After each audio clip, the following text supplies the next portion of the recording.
नमस्कार दोस्तों, मेरा नाम है विमल सिंह बालाजी। स्टडी अड्डा में आप सभी का स्वागत है। बिहार शिक्षक भर्ती के लिए प्रैक्टिस सेट मॉडल पेपर हम आपको करा रहे हैं। इससे पहले सेट नंबर चौथा देखा था, जो कि आपका रुक्मणी पब्लिकेशन का था। साइड में आई बटन में पिछला वाला वीडियो आपको मिल जाएगा। आज हम ओवरऑल सेट नंबर 5 पर पहुंच चुके हैं और अगर बात करते हैं एडुटेरिया के सेट की, तो उसके अकॉर्डिंग सेट नंबर 3 हम उसका देखेंगे। तो चलिए स्टार्ट करते हैं, क्योंकि हम दोनों के मिक्स करके सेट आपको करा रहे हैं। अब यहाँ पर सबसे पहला प्रश्न देखते हैं। हड़प्पा सभ्यता में जुते हुए खेत का जो साक्ष्य है वो कहां से मिलता है? आप सभी को पता है कि कालीबंगा से मिलता है। एक ना एक क्वेश्चन इस प्रकार का जरूर आएगा कि कहीं की विशेषता को लेकर के पूछा जाएगा। अगर ये पूछा जाए कालीबंगा कहां पर स्थित है, तो आपका राजस्थान में स्थित है। अगर ये पूछा जाए आपका कौन सी नदी के किनारे है, तो आपका घग्गर नदी जो है उसके किनारे है। अगर आपसे ये पूछा जाए कि हड़प्पा कालीन स्थल है या मोहनजोदड़ो, तो हड़प्पा कालीन स्थल है। यहां से जुते हुए खेत के साक्ष्य मिलते हैं। इसके अलावा अलंकृत ईंटें मिलती हैं, यहाँ पर चूड़ियां मिलती हैं और साथ ही साथ लकड़ी की नालियां भी यहाँ पर देखने को मिलती हैं। तो ये सभी साक्ष्य के रूप में यहाँ पर मिले थे। अगला प्रश्न है, अशोक द्वारा कलिंग का युद्ध कौन से वर्ष लड़ा गया था? तो कब लड़ा गया था? Very very important question. 261 ईसा पूर्व में लड़ा गया था। अशोक ने कलिंग पर आक्रमण किया था और ये जो युद्ध था इसमें बहुत से लोग मारे गए थे और लगभग 1,50,000 लोग बंदी भी बनाए गए थे।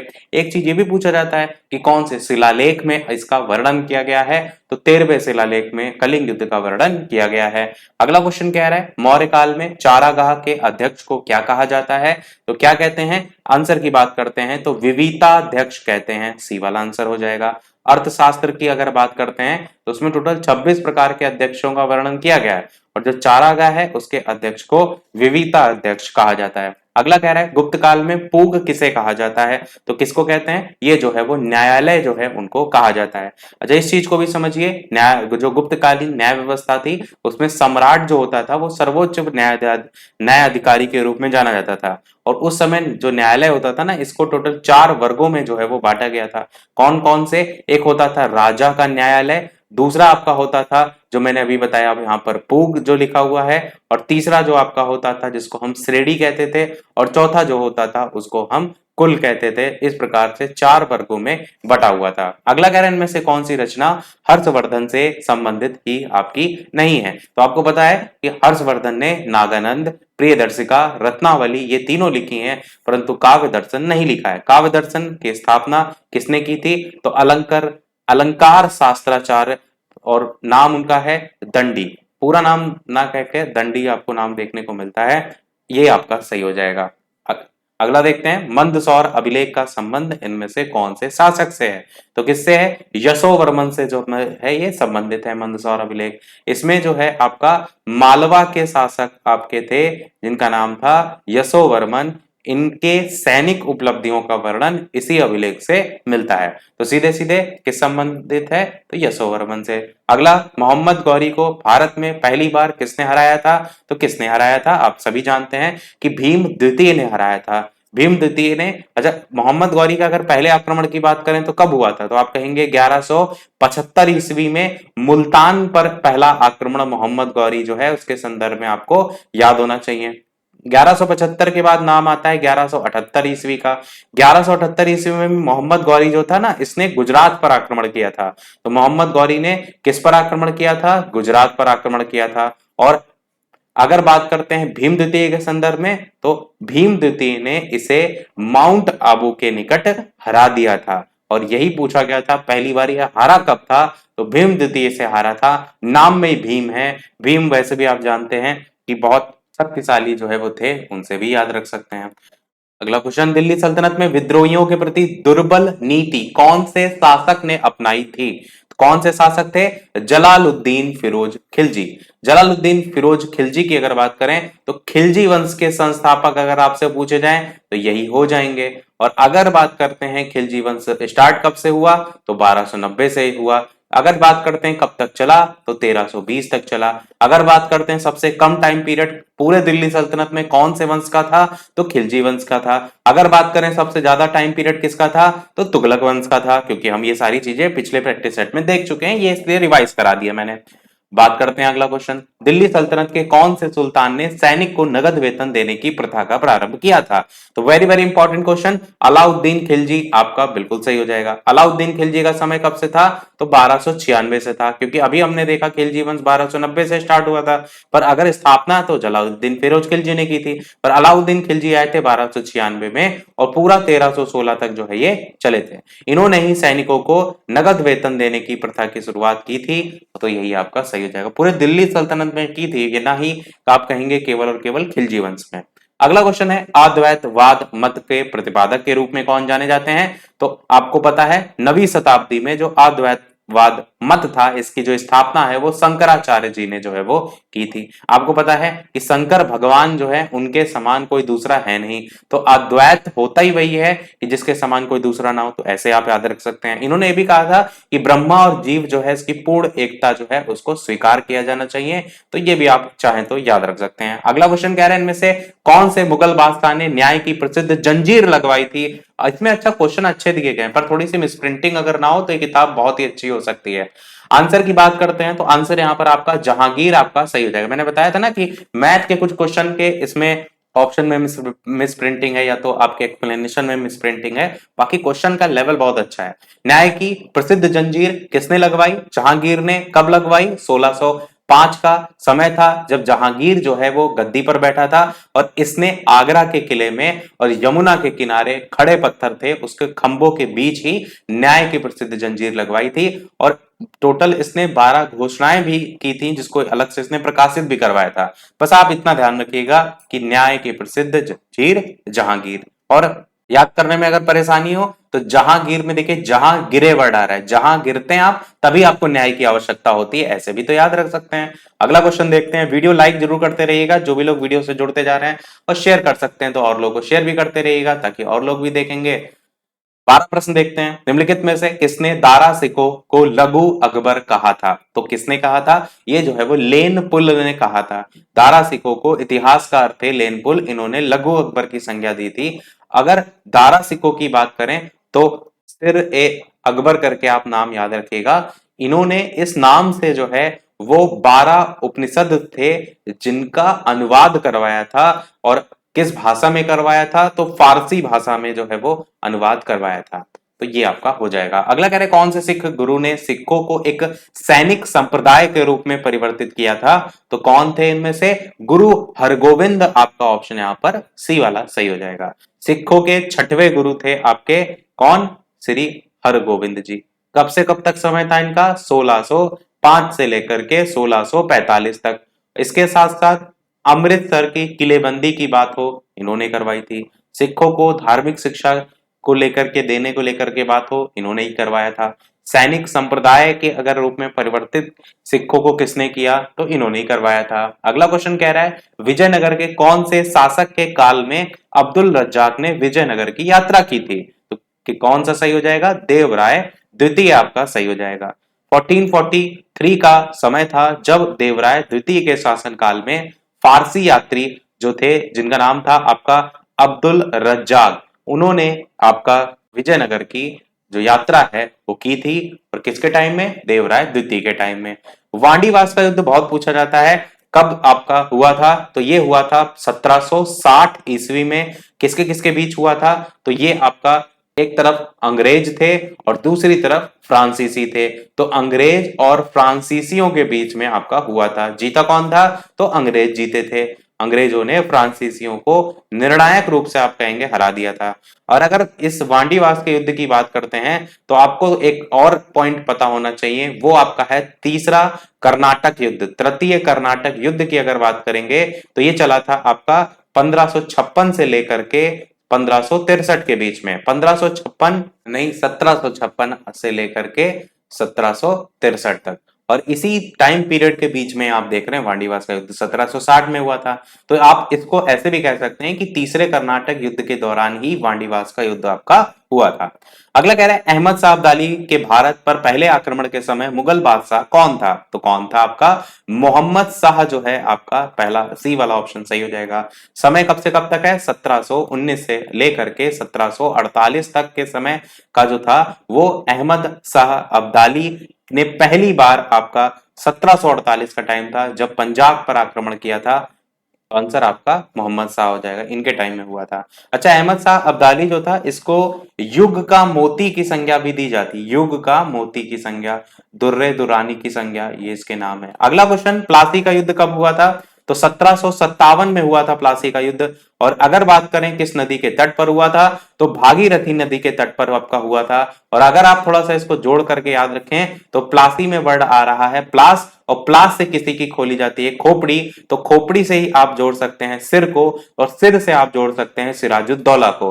तो इसमें जो किनके बीच में हुआ था, उसके संदर्भ में आपका पहला नाम हो जाएगा सिराजुद्दौला। सिर से ही, यानी प्लास से किसी का सिर खोल लें, इस संदर्भ में थोड़ा सा जोड़ेंगे तो इस चीज को समझिए। प्लास से अगर किसी का सर खोलने के लिए दौड़ेंगे उसके पीछे, तो वो क्या होगा, भाग जाएगा आपको देख करके। तो भाग से भागीरथी नदी। उसके साथ साथ फिर जब आप भाग जाएंगे, तो वो क्या कहेगा, कोई बात नहीं, आज तो तुम भाग गए, पर कल तो मिलोगे।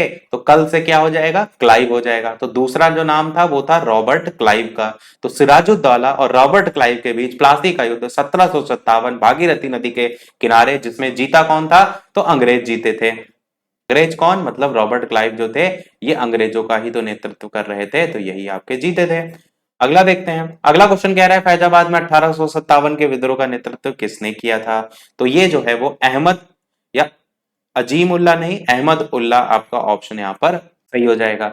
इस चीज को भी समझिए, ये जो विद्रोह था इसको किसने दबाया था? तो जनरल रेनॉल्ड थे, जिनके द्वारा इस जो विद्रोह है इसको जो है वो दबाया गया था। अगला क्वेश्चन कह रहा है, किस इतिहासकार ने बंगाल के 1765 ईस्वी से लेकर के 1772 ईस्वी तक के जो मध्यकाल खंड था उसको डाकू राज्य की संज्ञा दी है? तो किसने दी है? के एम पडिक्कर जो है आपके सही हो जाएंगे। बंगाल में जो आपका आर्थिक लूट हुई थी इस टाइम पीरियड के बीच में, तो इतिहासकार थे ये, इन्होंने डाकू राज्य की उपमा जो है वो दी थी। अगला कह रहे हैं, इकोनॉमिक हिस्ट्री ऑफ इंडिया नामक पुस्तक इनमें से किसके द्वारा लिखी गई है? तो ये लिखी गई है रमेश चंद्र दत्त के द्वारा। इन्होंने अपनी पुस्तक जो थी इकोनॉमिक हिस्ट्री ऑफ इंडिया, इसमें एक सिद्धांत की बात की है, और वो है धन निष्कासन का। धन निष्कासन का सिद्धांत दिया नहीं था, केवल और केवल इस पर इन्होंने बल दिया था। इस चीज को ध्यान दीजिएगा, तो केवल और केवल इस पर बल देने को लेकर इन्होंने बात की थी। अगला कह रहे, कौन से अधिनियम के माध्यम से भारतीयों की जो शिक्षा थी उस पर 1 लाख रुपए खर्च करने का प्रावधान किया गया था? तो आपने पढ़ा भी होगा, डीएलएड वगैरह के कोर्स में भी है। 1813 का जो अधिनियम था, इसी में ही आपका भारतीयों की शिक्षा पर 1 लाख रुपए का जो खर्च करने का प्रावधान था वो किया गया था। और कंपनी का जो व्यापारिक एकाधिकार था वो भी आपका यहाँ पर समाप्त किया गया था। जो ईसाई मिशनरी थे उनको भी भारत में धर्म प्रचार की अनुमति यहां से मिल गई थी। तो ये वाला ऑप्शन सही हो जाएगा। अगला क्वेश्चन देखते हैं, ये क्वेश्चन था 21। अगला क्वेश्चन कह रहा है, आत्मीय सभा का गठन किसके द्वारा जो है वो किया गया था? तो किसके द्वारा किया गया था? ये किया गया था राजा राम मोहन राय जी के द्वारा। आपको पता है आत्मीय सभा की स्थापना इन्होंने कब की थी? 1815 आपका जो है वो सही हो जाएगा, आत्मीय सभा की स्थापना हुई थी। और इसके अलावा वेदांत सोसाइटी जो थी वो 1816 था। कलकत्ता यूनिटेरियन कमेटी 1823 में था। पर सबसे ज्यादा जो इंपॉर्टेंट है राजा राम मोहन राय जी से संबंधित, वो है आपका ब्रह्म समाज। ब्रह्म समाज की स्थापना इनके द्वारा कब की गई? तो ये की गई थी 1828 में। और 1828 के जस्ट अगले साल ही आपको जो सती प्रथा का अंत है वो देखते हुए देखने को मिलता है, वो भी आपको पता होना चाहिए। अगला क्वेश्चन कह रहा है, अलीगढ़ आंदोलन के संस्थापक कौन थे? तो अलीगढ़ आंदोलन के संस्थापक सर सैयद अहमद खान थे। और साथ ही साथ 1875 की बात करें तो इसी में ही अलीगढ़ आंदोलन का संस्थापक के रूप में ये जाने जाते हैं। इसमें मेन मुस्लिमों की स्थिति में सुधार लाने का प्रयास किया गया था पाश्चात्य शिक्षा के द्वारा। अगला क्वेश्चन है, पागलपंथी विद्रोह किसके नेतृत्व में हुआ था? तो ये नेतृत्व में हुआ था करम शाह के नेतृत्व में। पागलपंथी विद्रोह कब हुआ था? तो 1813 से स्टार्ट होकर के 1831 तक चला था। और ये धार्मिक पंथ या सत्य या समानता, बंधुत्व, इन सारी चीजों पर बल देता है। अगला क्वेश्चन कह रहा है, 1881 ईस्वी का प्रथम कारखाना अधिनियम कौन से वायसराय के काल में पारित हुआ था? तो लॉर्ड रिपन के कार्यकाल में आपका जो है ये आया था। और आपको ये भी पता है कि जो लॉर्ड रिपन है, इन्हीं के ही टाइम में जब ये आया था तो 7 साल से कम उम्र के जितने भी बच्चे थे उनको काम करने पर प्रतिबंध लगा दिया गया था। 1881 में आया था, याद रखिएगा। अगला कह रहा है महात्मा गांधी जी ने दक्षिण अफ्रीका प्रवास के दौरान कौन सी रचना का प्रकाशन किया था। तो आपको पता है कि इनके द्वारा इंडियन ओपिनियन जो है इसका प्रकाशन किया गया था। और दक्षिण अफ्रीका से कब लौटे थे भारत, तो 9 जनवरी 1915, उसी दिन मनाया जाता है प्रवासी भारतीय दिवस। अगला है कौन से गवर्नर जनरल जी के द्वारा सर्वप्रथम प्रेस पर सेंसरशिप लागू किया गया था। तो कब, तो ये आपका लॉर्ड वेलेजली आपका सही हो जाएगा। सबसे पहले प्रेस पर सेंसरशिप लागू करने के लिए लॉर्ड वेलेजली ने 1799 में समाचार पत्रों पर पत्रेक्षण अधिनियम लगा दिया था। तो यही आपका सही हो जाएगा। अगला है मुजफ्फरपुर में किंग्सफोर्ड की हत्या का प्रयास कब किया गया था। ये हम भारतीय राष्ट्रीय आंदोलन पढ़ाया था, वहां पर बता चुके हैं कि 1908 में ये घटना हुई थी। बिहार के अंतर्गत आपका मुजफ्फरपुर पड़ता है। और खुदीराम जो बोस थे और उनके साथ साथ एक और नाम देखने को मिलता है प्रफुल्ल चाकी। पर मुख्य रूप से खुदीराम बोस का नाम इसलिए देखने को मिलता है क्योंकि इनको सबसे कम उम्र में फांसी दी गई थी। तो सबसे युवा क्रांतिकारी के रूप में अगर क्वेश्चन आपका आता है तो यही आपके नाम हो जाएंगे। बाकी इनके साथ जो नाम देखने को मिलता है वो प्रफुल्ल चाकी का मिलता है। इन दोनों ने मिल करके जो किंग्सफोर्ड थे इनके ऊपर बम फेंका था। और इस बम कांड में हुआ क्या था कि ये बम से बच तो गए थे, पर इस बम कांड में इनकी जो पत्नी थी जिनका नाम था मिस्टर कैनेडी, और मिस्टर कैनेडी के अलावा इनकी पुत्री भी थी, वो मारी गई थी। तो नाम मिस्टर कैनेडी लिख देते हैं, बाकी पुत्री का नाम नहीं देखने को मिलता है। तो ये मारी गई थी। अगला इनमें से किसने दिल्ली में स्वदेशी आंदोलन का नेतृत्व किया था, तो वो थे आपके option number C Syed Haider Raza. स्वदेशी आंदोलन का प्रसार बंगाल से स्टार्ट होकर के पूरे देश में फैल गया था। और दिल्ली में स्वदेशी आंदोलन का नेतृत्व किसने किया था, तो सैयद हैदर रजा। अगला कह रहा है प्रश्न, किस उदारवादी नेता को दी ग्रैंड ओल्ड मैन के नाम से जानते हैं। तो आपको पता है ये दादा भाई नौरोजी को जानते हैं और पहले भारतीय थे जो उदारवादी दल की ओर से 1892 में ब्रिटिश संसद के रूप में चुने गए थे। अगला इनमें से कौन सी घटना ऐसी थी जो कि सबसे बाद में घटित हुई थी। तो अगर आप देखेंगे चंपारण सत्याग्रह तो बता चुके हैं 1917 में हुआ था और महात्मा गांधी जी का पहला सत्याग्रह था। उसके बाद नंबर आता है खेड़ा सत्याग्रह का जो कि 1918 में हुआ था। उसके बाद बात करते हैं असहयोग आंदोलन की जो कि 1920 में हुआ था। और स्वराज पार्टी का गठन 1923 में हुआ था। तो ये सभी क्रम आपके हो जाएंगे। कह रहा है सबसे बाद में, तो सबसे बाद में बी वाला आंसर स्वराज पार्टी का गठन सही हो जाएगा। अगला कह रहा है जलियांवाला बाग हत्याकांड के विरोध में इनमें से किसने अपनी सर की उपाधि को त्याग दिया था। तो किसने त्याग दिया था, रविंद्रनाथ टैगोर आपका सही हो जाएगा। रविंद्रनाथ टैगोर ने अपनी सर की उपाधि को त्यागा था।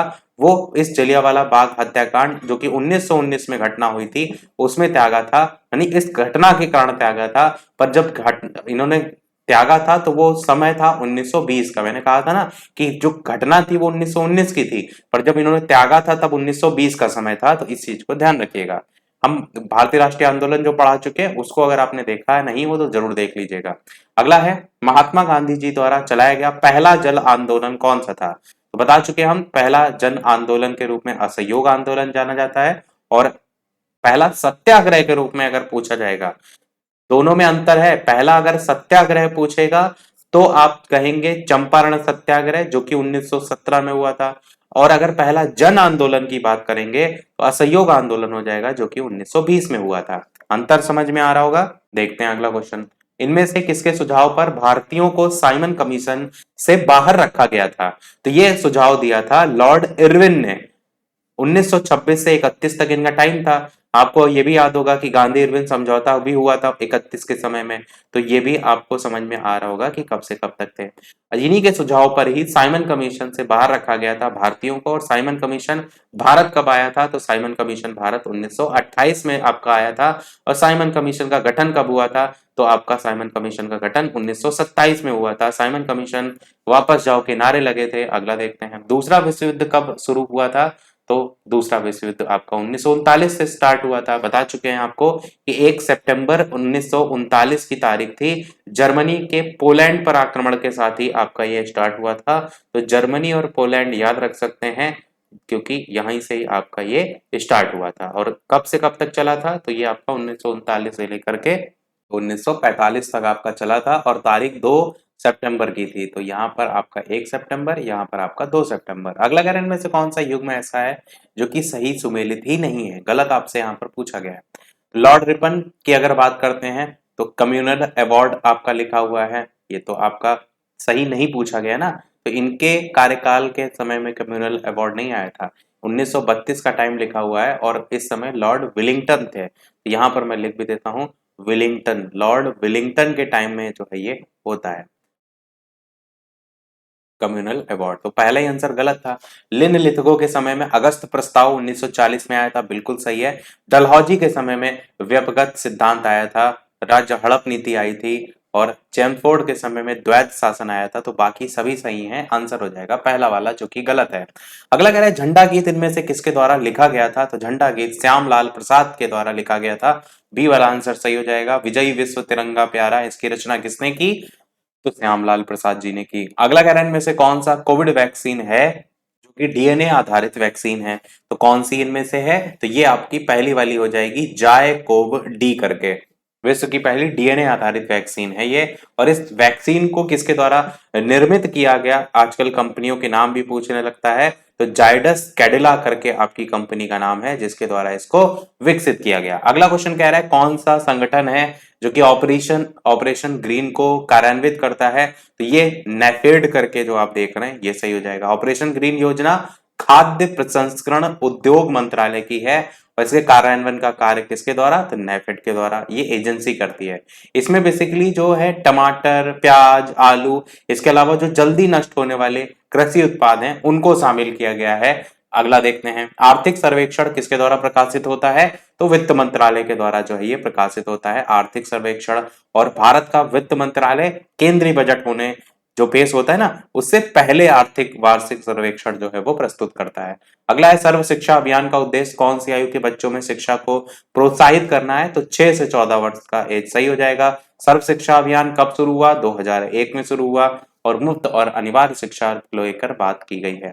अगला है वह उद्योग जो खनिजों का उपयोग कच्चे माल के तौर पर करते हैं, वो क्या कहलाते हैं? तो वो आपका खनिज आधारित उद्योग जो है आपका कहलाते हैं, ये आपका सही हो जाएगा, जिसको मिनरल बेस्ड इंडस्ट्रीज के नाम से जानते हैं। अगला कह रहे हैं इनमें से कौन सा कंद फसल है जिनमें से किसे गरीब का मित्र कहा जाता है? तो किसे कहते हैं? आलू को कहते हैं गरीब का मित्र, यही सही हो जाएगा। अगला क्वेश्चन देखते हैं, भारतीय मौसम विज्ञान संस्थान कहां पर स्थित है? तो ये आपका नई दिल्ली में जो है आपका स्थित है, पहला ऑप्शन यहाँ पर सही हो जाएगा। अगला क्वेश्चन है दक्षिण एशियाई, अच्छा इसमें गांधीनगर जो है यहाँ पर आपका एक प्लाज्मा अनुसंधान संस्थान है, अभी कोई एग्जाम में पूछा गया था, तो ये भी आप जो है वो याद रख सकते हैं। और भी बहुत से हैं, जैसे कांच वाला अगर पूछा जाए तो कोलकाता में है, कि कांच को आप काट रहे हैं तो कोलकाता में काटा वर्ड आ रहा है ना। केंद्रीय कांच और मृत्तिका अनुसंधान संस्थान कहाँ है? तो कोलकाता में है। वन अनुसंधान संस्थान कहाँ पर है? तो देहरादून में है। अगर ईवीएस से क्वेश्चन बनता है ना तो यहाँ से आपका जरूर बन जाता है। अगला क्वेश्चन देखते हैं कि दक्षिण एशियाई क्षेत्रीय सहयोग संघ सार्क की स्थापना कब हुआ था? तो सार्क की स्थापना 1985 में हुआ था। फुल फॉर्म इसकी सार्क की क्या है? तो south Asian association for regional corporation, ये इसकी फुल फॉर्म है। स्थापना इसकी 1985 में। मुख्यालय इसका जो है वो काठमांडू में है। कहां पर है इसका मुख्यालय? काठमांडू में जो है आपका है। और इसके सदस्यों की बात करते हैं तो सबसे पहला तो हमारा प्यारा भारत देश आ जाएगा, उसके बाद आ जाएगा नल्ला पाकिस्तान, उसके बाद आपका आ जाएगा बांग्लादेश, उसके बाद आपका आ जाएगा ये बांग्लादेश, उसके बाद आपका जो है वो आ जाएगा नेपाल, उसके बाद आपका आ जाएगा भूटान, उसके बाद आपका आ जाएगा मालदीव, भूटान के बाद आपका आ जाएगा मालदीव, और मालदीव के बाद अगर बात करें तो आएगा आपका अफगानिस्तान। तो इस प्रकार से आपके ये सभी सदस्य देश हैं। बाकी बाकी इसकी ट्रिक भी होती है, आप सर्च करेंगे गूगल पर हजारों ट्रिक मिल जाएंगे। एक एमबीबीएस पीना करके ट्रिक होती है, एम जो होता है उससे आपका हो जाता है मालदीव, और दूसरा आपका जो बी होता है उससे आपका हो जाता है भूटान, एमबीबीएस। तो दूसरा आपका जो बी होगा उससे एक से बांग्लादेश हो जाएगा, एमबीबीएस। एस से आपका जो है यहाँ पर श्रीलंका हो जाएगा। तो ये आपका यहाँ पर श्रीलंका उधर लिख दिया था क्या? श्रीलंका ऊपर लिख देते हैं, तो श्रीलंका आपका हो जाएगा। और ये एस से हो जाएगा एमबीबीएस, और पीना जो है पी से आपका पाकिस्तान हो जाएगा। और आई से आपका इंडिया यानी कि भारत हो जाएगा, एन से आपका नेपाल हो जाएगा पीना, और ए से आपका अफगानिस्तान हो जाएगा, जो कि यहाँ पर हमने लिखा हुआ था। तो ये ट्रिक भी होती है, बाकी ट्रिक आप याद रखेंगे तो पेपर में गलत नहीं होता है। अगला क्वेश्चन देखते हैं, इनमें से कौन सा सही सुमेलित नहीं है। तो कौन सी रेखा, मैकमोहन रेखा भारत चीन बिल्कुल सही, मैन रहीम रेखा रूस फिनलैंड सही है, हिंडनबर्ग रेखा जर्मनी और पोलैंड भी सही है। तो गलत क्या है, मैगिनॉट रेखा गलत है, फ्रांस और स्पेन लिखा हुआ है, यही आपका गलत है। जर्मनी और फ्रांस के बीच में है ये, तो स्पेन काट कर क्या कर दीजिए, जर्मनी जो है इसको कर दीजिए। बाकी आपका डूरंड रेखा बहुत पूछी जाती है, तो डूरंड रेखा किसके किसके बीच है, तो डूरंड रेखा आपकी पाकिस्तान और उसके अलावा अफगानिस्तान के बीच में जो है आपका है, तो ये आप याद रख सकते हैं। बाकी मैकमोहन रेखा तो लिखा ही हुआ है प्रश्न में ऑलरेडी। अगला क्वेश्चन आपसे कह रहा है इंदिरा गांधी परमाणु अनुसंधान केंद्र आपका कहाँ पर है, तो ये आपका तमिलनाडु में जो है स्थित है, और इसको स्थापित किया गया था 1971 में, और इस केंद्र में स्थित है आपका फास्ट ब्रीडर टेस्ट रिएक्टर, जो कि अपने तरीके से आप कहेंगे पूरे विश्व में पहला ऐसा रिएक्टर है जो कि प्लूटोनियम यूरेनियम मिश्रित कार्बाइड ईंधन का इस्तेमाल करता है। बाकी उतना डिटेल में नहीं याद करना है, तो सीधे सीधे केंद्र तमिलनाडु याद कर लीजिएगा, काफी होगा। अगला कह रहा है अंडमान और निकोबार द्वीप समूह के कितने द्वीपों का नाम परमवीर चक्र विजेताओं के नाम पर रखा गया है। बहुत ही बढ़िया क्वेश्चन है। आंसर की बात करते हैं तो आंसर यहाँ पर आपका 21 जो है वो सही हो जाएगा। 23 जनवरी 2023 की तारीख थी जब नेताजी सुभाष चंद्र जो बोस थे उनकी जयंती जो है आपकी थी, जिसको हम किस रूप में मनाते हैं, तो पराक्रम दिवस के रूप में जो है वो मनाते हैं। सुभाष चंद्र बोस जी की जो जयंती है वो मनाते हैं पराक्रम दिवस के रूप में, और ये जो है पराक्रम दिवस इसी पर ही प्रधानमंत्री जो नरेंद्र मोदी थे उनके द्वारा भारत में सबसे बड़े सैन्य अलंकरण परमवीर चक्र जो प्राप्त 21 विजेता थे, उन्हीं के नाम पर ही अंडमान निकोबार द्वीप समूह के 21 बड़े अज्ञात जो द्वीप थे उनका नामकरण किया गया था।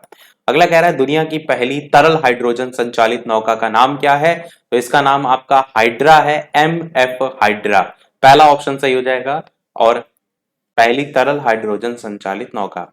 50 प्रश्न है, भारतीय अंतरिक्ष अनुसंधान संगठन इसरो ने 12 वर्ष पुराने उपग्रह जिसका नाम है मेगाट्रॉपिक्स उसको कौन से महासागर में गिराया, तो प्रशांत महासागर आपका सही हो जाएगा। समय था इसका 10 मार्च 2023 की ये घटना, जब अपने 2023 की घटना जिसमें 12 वर्ष पुराने उपग्रह जिसका नाम था मेगा ट्रॉपिक्स MT1 जिसको कहते हैं, तो इसी को ही गिराया था प्रशांत महासागर में। और इस उपग्रह को 3 वर्ष के लिए मौसम की जानकारी प्रदान करने के लिए डिजाइन किया था, लेकिन इसने 12 वर्षों तक सेवा जो है वो दी थी। अगला है 50 क्वेश्चन अब तक हमारे हो चुके हैं। जो भी लोग वीडियो से बाद में जुड़ते जा रहे हैं, अगर वीडियो अच्छा लगे तो लाइक शेयर जरूर करते रहिएगा। कोशिश हम कर रहे हैं कि स्पीड में चलते हुए ज्यादा से ज्यादा क्वेश्चन कम से कम समय में करा सकें, तो बस मोटिवेट करते रहिएगा लाइक और शेयर से। 51 प्रश्न देखते हैं। सितविनी राबुका कौन से देश के नए प्रधानमंत्री बने, तो फिजी आपका सही हो जाएगा, फिजी के बने हैं। कौन से नंबर के प्रधानमंत्री, तो 12वें प्रधानमंत्री बने हैं, और इससे पहले का कोई पूछता नहीं है, करंट का ही याद रखिए। अगला है ऑस्ट्रेलिया ओपन 2023 के विजेता कौन थे, तो ये थे नोवाक जोकोविच, ये पहला ही ऑप्शन सही हो जाएगा। पुरुष एकल विजेता हैं, इस चीज को भी आपका ध्यान रखना है क्योंकि इसमें भी अलग अलग कैटेगरी होती है, पुरुष एकल होता है, महिला एकल होता है, युगल होता है, इस तरीके से। और ये जो नोवाक जोकोविच हैं ये कहाँ के हैं, तो ये आपके सर्बिया के हैं। कहाँ के हैं, सर्बिया के हैं। उप विजेता कौन रहा था जिसको इन्होंने हराया था, तो उनका नाम था स्टेफोनास सितसिपास करके उनका जो है वो नाम था, स्टेफानोस सितसिपास। वैसे तो अधिकतर सितसिपास ही हर जगह देखने को मिलता है इनका नाम, तो जिन्हीं को ही इन्होंने जो है वो हराया था, तो ये जो है वो उप विजेता हो गए थे। और ये कहाँ के थे, तो ये जो है वो यूनान के थे, इस पॉइंट को भी आप याद रख सकते हैं। अगला देखते हैं प्रश्न नंबर 53। हाल ही में किस भारतीय संस्थान ने कृत्रिम हृदय तैयार करने में सफलता हासिल की है, तो IIT कानपुर आपका सही हो जाएगा। IIT मद्रास ने दूध में मिलावट का पता लगाने के लिए एक पॉकेट फ्रेंडली डिवाइस भी विकसित की थी, वो भी आपसे पूछा जा सकता है। तो IIT मद्रास संबंधित है आपका दूध में मिलावट का पता लगाने से संबंधित डिवाइस। अगला क्वेश्चन आपसे कह रहा है कि किस वर्ष तक भारत ऊर्जा स्वतंत्रता प्राप्त करने का लक्ष्य हासिल कर लेगा। तो 2047 तक आपका ये लक्ष्य रखा गया है ऊर्जा स्वतंत्र देश बनाने का। और भारत द्वारा जो शून्य कार्बन उत्सर्जन का लक्ष्य है वो भी आपका इसी समय तक के लिए रखा गया है। शून्य कार्बन उत्सर्जन का अगर लक्ष्य आपसे पूछ ले तो आपका 2070, आप कहेंगे नहीं तो ये हो जाएगा 2070, ना कि 47। दोनों में अंतर है, ध्यान रखिएगा। शून्य कार्बन उत्सर्जन का समय जो लक्ष्य रखा गया है वो 2070, और अगर बात करते हैं भारत ऊर्जा स्वतंत्रता प्राप्त करने का लक्ष्य तो 2047। अगला क्वेश्चन है मृदु ऊतक के प्रकार का इसमें कौन सा है, वो यहां पर पूछा गया है। तो आंसर हो जाएगा सरल ऊतक आपका है। देखिए, अगर बात करते हैं कि कौन कौन से पादप ऊतक के प्रकार होते हैं, तो इसमें विभज्य ऊतक आता है, स्थायी ऊतक आता है। उसके अलावा विजयोतक में आप देखेंगे तो शीर्षस्थ भी आता है, पार्श्वस्थ आता है, अंतर्वेशी आता है। स्थायी ऊतक में आप देखेंगे तो सरल ऊतक आता है, जटिल ऊतक आता है। सरल ऊतक में आप देखेंगे मृदु ऊतक आता है, स्थूल कूड़ ऊतक आता है, दृढ़ ऊतक आता है, और जटिल ऊतक में जाइलम और फ्लोएम जो है आपका आता है। तो ज्यादातर जो क्वेश्चन बनते हैं वो आप देखते हैं यहीं से ही बनते हैं, तो ये जटिल ऊतक में आते हैं। एक चीज जो आप यहाँ पर प्रश्न में नोटिस करेंगे, इन्होंने मृदु ऊतक पूछा गया है, और मृदु ऊतक की अगर बात करते हैं तो वो आपको देखिए यहाँ सरल ऊतक में ही देखने को जो है वो मिल रहा है। तो इस तरीके से आपके प्रश्न बनते हैं, तो ये टाइप्स जो है उनको दिमाग में रखिएगा। अगला कह रहे हैं निम्न कथनों पर विचार कीजिए। कवक में क्लोरोफिल का अभाव होता है। मशरूम ब्रायोफाइटा, फराइटा जो है उसके अंतर्गत है, ब्रायोफाइटा लिखा हुआ ही है। शैवाल संवहनीय पौधा है, और थैलोफाइटा वर्ग के पौधों को शरीर, जड़, तना और पत्तियों में विभेदित नहीं रहता है। पूछ क्या रहा है, पूछ ये रहा है कि इनमें से आपको बताना है कि कौन सा कथन जो है वो आपका सही है। तो इनमें से कौन सा सही है? पहला आपका तो बिल्कुल सही है, चौथा भी सही है, यही वाला ऑप्शन हो जाएगा। कवक में क्लोरोफिल नहीं होता है, बिल्कुल सही है, और थैलोफाइटा वर्ग के पौधों का शरीर जड़, तना और पत्तियों में विभेदित नहीं रहता है, ये भी आपका सही है। बाकी अगर बात करते हैं तो मशरूम लिखा है ब्रायोफाइट के अंतर्गत आता है, ये आपका फंजाई जगत का पौधा होता है, तो ये तो आपका सीधे सीधे गलत है। और शैवाल लिखा है संवहनी पौधा है, जबकि शैवाल थैलोफाइटा जो है उसके अंतर्गत आता है। तो इस प्रकार से ये दोनों गलत हो जाएंगे। अगला क्वेश्चन देखते हैं आपका, संक्रमित पेयजल से होने वाला रोग कौन सा है? तो आपको पता है मलेरिया तो होता नहीं, मोटापा, टिटनेस नहीं होगा, हेपेटाइटिस ही बचेगा, जो कि संक्रामक रोग है और हेपेटाइटिस वायरस के द्वारा होता है, और इस संक्रमण का जो कारण होता है वो मेन भोजन होता है और जल होता है, तो इन्हीं से ही ये फैलता है। और प्लाज्मोडियम जो प्रोटोजोआ होता है उससे क्या होता है, उससे आपका मलेरिया होता है। तो प्लाज्मोडियम कई बार आपसे पूछा जाता है, ये आपका प्रोटोजोआ होता है जिससे आपका ये फैलता है। इसके जो संक्रमण का कारण क्या होता है वो आपको पता है, मादा एनोफ्लीज नामक मच्छर से जो है ये फैलता है। तो एनोफ्लीज मैंने शॉर्ट में लिख दिया, आप समझ जाएंगे। इसके अलावा इसमें देखने को क्या मिलते हैं लक्षण, तो बार बार बुखार देखने को मिलता है, तेज बुखार देखने को मलेरिया में मिलता है। कौन सी दवा का यूज किया जाता है? तो क्यूनोन नामक दवा का यूज जो है इसमें किया जाता है। बाकी आंसर यहाँ पर डी वाला हेपेटाइटिस सही हो जाएगा। अगला कह रहा है दुधारू पशुओं का रोग जो होता है एंथ्रेक्स, वो आपसे पूछा गया है किससे होता है? बैक्टीरिया से ही होगा आपका, फंगस वायरस की बात ही नहीं होती, क्रमी होगा ही नहीं। तो बैक्टीरिया आपका पहला ही ऑप्शन जो है वो सही होगा। इसमें जो दुधारू पशु होते हैं इनका शरीर फूल जाता है, बुखार आता रहता है, दूध की कमी हो जाती है, ये आपका एंथ्रेक्स बीमारी होती है। और दुधारू जो पशु होते हैं ना, इसमें कवक से खुजली भी होती है। अगर यहाँ पर फंगस ऑप्शन दिया है तो ये पता होना चाहिए, ये रोग नहीं होता है पर खुजली वगैरह देखने को मिलती है। बाकी वायरस से अगर देखेंगे तो दुधारू पशु उनमें क्या होता है, तो चेचक होता है, और खुर और मुंह का रोग भी हो जाता है। अगला क्वेश्चन है रसांकुर जो है वो पाया जाता है, तो रसांकुर जो है वो छोटी आंत में जो है वो पाए जाते हैं। आहार नाल का सबसे लंबा भाग क्या होता है? तो छोटी आंत ही होता है। छोटी आंत के तीन भाग होते हैं, एक आपका होता है जिसको हम कहते हैं ग्रहणी, एक आपका होता है जिसको हम कहते हैं जेजुनम, और एक आपका होता है जिसको हम कहते हैं इलियम। तो ये तीन भाग होते हैं, इससे पहले हम बता चुके हैं, रिवाइज दोबारा से करा रहे हैं। छोटी आंत का जो इलियम होता है ना, इसी में ही आपके रसांकुर जो है वो पाए जाते हैं, यही आपसे यहाँ पर पूछा गया है, इलियम में रसांकुर पाए जाते हैं। अगला क्वेश्चन, अवायवीय श्वसन कोशिका के कौन से भाग में होता है? तो ये आपका होता है कोशिका द्रव्य में। कोशिका द्रव्य आपका ऑप्शन सही हो जाएगा। संपूर्ण जो कोशिकीय श्वसन होते हैं ना, वो दो भागों में बटे होते हैं, एक आपका होता है अवायवीय श्वसन, और एक होता है आपका वायवीय श्वसन। जो अवायवीय श्वसन होता है इसमें ऑक्सीजन जो होता है उसकी जरूरत नहीं होती है, तो ऑक्सीजन की अनुपस्थिति में कोशिका द्रव में ये होता है। और वायवीय श्वसन में आप कह सकते हैं ग्लूकोज के एक अणु से 2 अणु पायरुविक अम्ल का निर्माण होता है। अगला कह रहा है जब फाइब्रिनोजेन प्लाज्मा से अलग हो जाता है तो फाइब्रिनोजेन रहित प्लाज्मा को क्या कहते हैं? तो इसको हम सीरम का नाम जो है वो देते हैं। आंसर यहाँ पर सी वाला जो है वो सही हो जाएगा।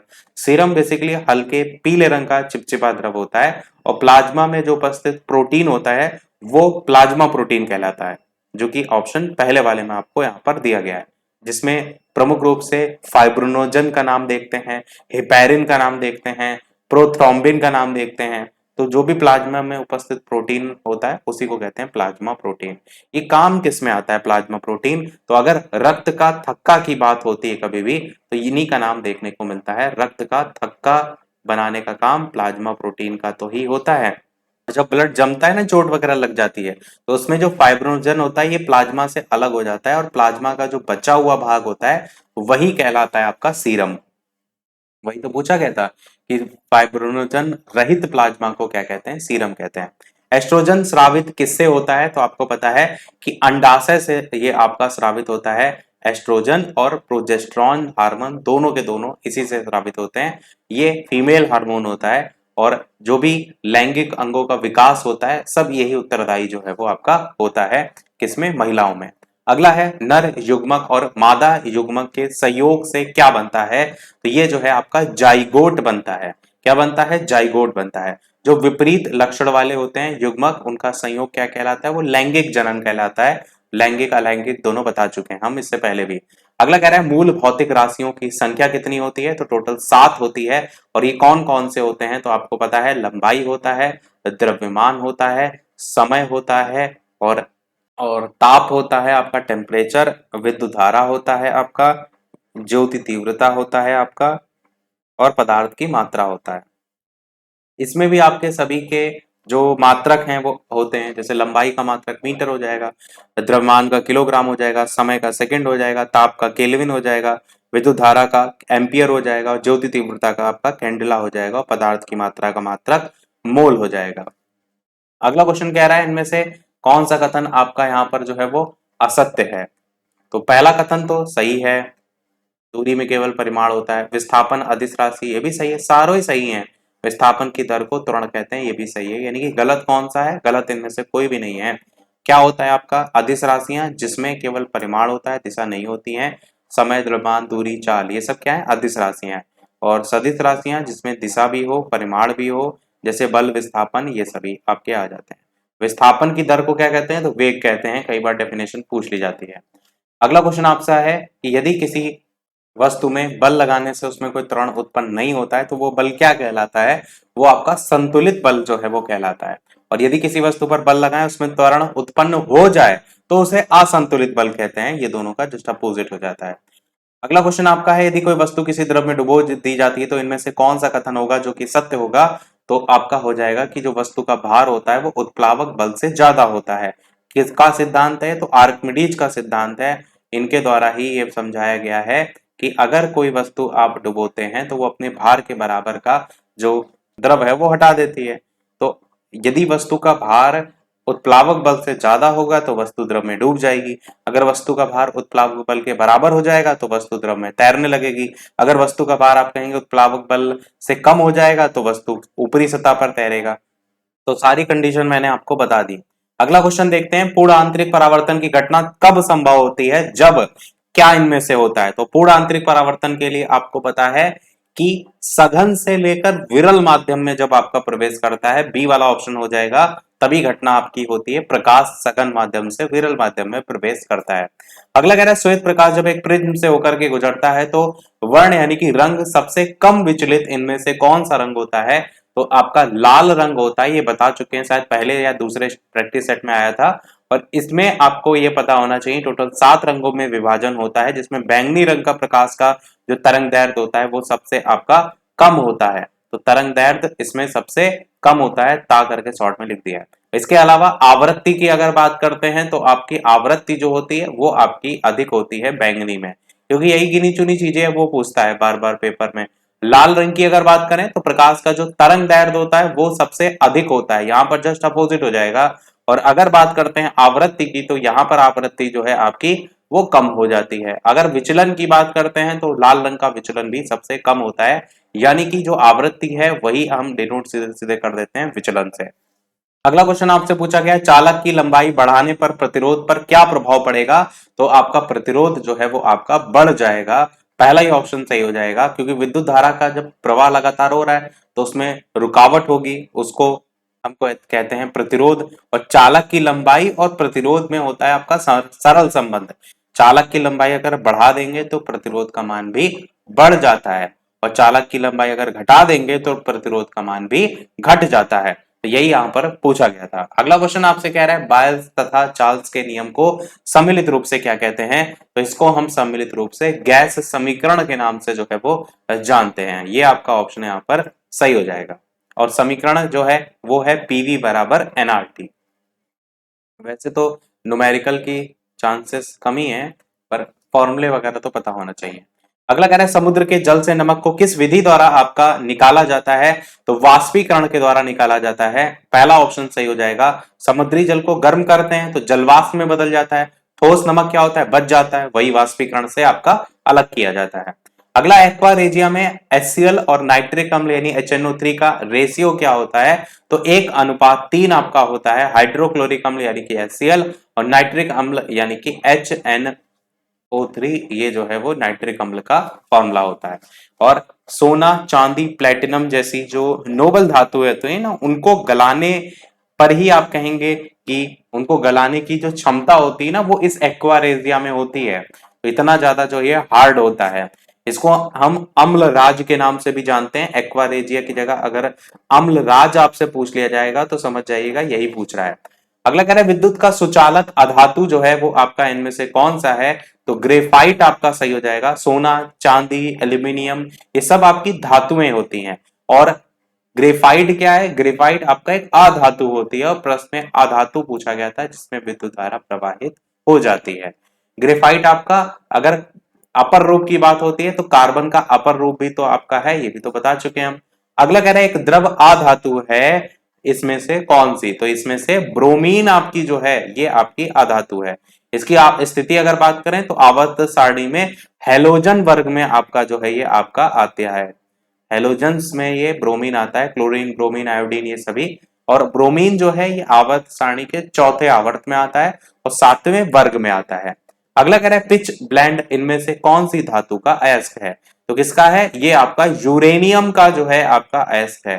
फॉर्मूला क्या है इसका, तो पिच ब्लेंड का फॉर्मूला है U3O8 करके, और यूरेनियम धातु का अयस्क है। यूरेनियम के और अयस्कों में आपका कार्नेटाइट देखने को मिलता है, तो आप एक अयस्क के रूप में इसका नाम याद रख सकते हैं। अगला कह रहे हैं रेडियो सक्रियता की खोज इनमें से किसके द्वारा की गई थी, तो हेनरी बैकरल जो है इनके द्वारा रेडियो सक्रियता की खोज की गई थी। और इनके द्वारा ही यूरेनियम और यूरेनियम जो लवण है उससे उत्सर्जित जो विकिरण होते हैं उसको हम बैकेरल विकिरण कहते हैं, तो इन्हीं के नाम पर ही पड़ा था। मैडम क्यूरी की अगर बात करते हैं तो इन्होंने रेडियो सक्रियता शब्द का सबसे पहले प्रयोग जो है वो किया था। शब्द का प्रयोग करना और खोज करना दोनों में अंतर होता है, तो यहां पर जो नाम देखने को मिलता है वो शब्द प्रयोग के संदर्भ में देखने को मिलता है, और जो प्रश्न में पूछा गया था वो आपका खोज के संदर्भ में पूछा गया था। अब यहां से आप देखेंगे तो ज्योग्राफी का पोर्शन, ज्योग्राफी नहीं आपका संविधान वाला पोर्शन देखने को मिल रहा है स्टार्ट। तो भारतीय संविधान में संसद के दोनों सदनों की संयुक्त बैठक का जो प्रावधान है वो कहां से लिया गया है, तो ये ऑस्ट्रेलिया के संविधान से लिया गया है, जिसमें समवर्ती सूची और संसद के दोनों सदनों के संयुक्त बैठक का प्रावधान ऑस्ट्रेलिया से लिया गया। अगला कह रहा है राज्यपाल को पद की शपथ कौन दिलाता है, तो राज्यपाल को पद की शपथ उच्च न्यायालय के मुख्य न्यायाधीश के द्वारा दिलाई जाती है। आर्टिकल है 159 जिसके तहत ही राज्यपाल को उच्च न्यायालय के मुख्य न्यायाधीश के द्वारा पद की शपथ दिलाई जाती है। अगला कह रहा है भारतीय संविधान के कौन से संशोधन अधिनियम के द्वारा पंचायती राज व्यवस्था को संवैधानिक दर्जा दिया गया है, तो 73वां आपका यहाँ पर संविधान संशोधन हो जाएगा। भाग कौन सा है, तो भाग आपका यहाँ पर जो है वो पंचायती राज से संबंधित है, तो 9 है। इसके अलावा जो 74 संविधान संशोधन था, इसमें आपका क्या था, इसमें भाग 9A जो है इसको जोड़ करके नगर पालिकाओं को संवैधानिक दर्जा देने को लेकर के बात की गई थी। अच्छा, कई लोग कंफ्यूज हो जाते हैं, आपका अनुसूचियों और भाग में दोनों अलग अलग हैं।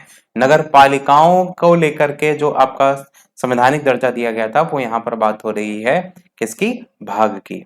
अगला क्वेश्चन देखते हैं, संघ लोक सेवा आयोग की रिपोर्ट किसके द्वारा प्रस्तुत करनी होती है, किसको प्रस्तुत करनी है, किसके द्वारा नहीं, किसको जाकर के दी जाती है, तो राष्ट्रपति आपका सही हो जाएगा। ये जो अपनी रिपोर्ट है वो राष्ट्रपति के समक्ष प्रस्तुत करता है और इस रिपोर्ट को संसद के समक्ष जाकर के फिर राष्ट्रपति ले जाता है।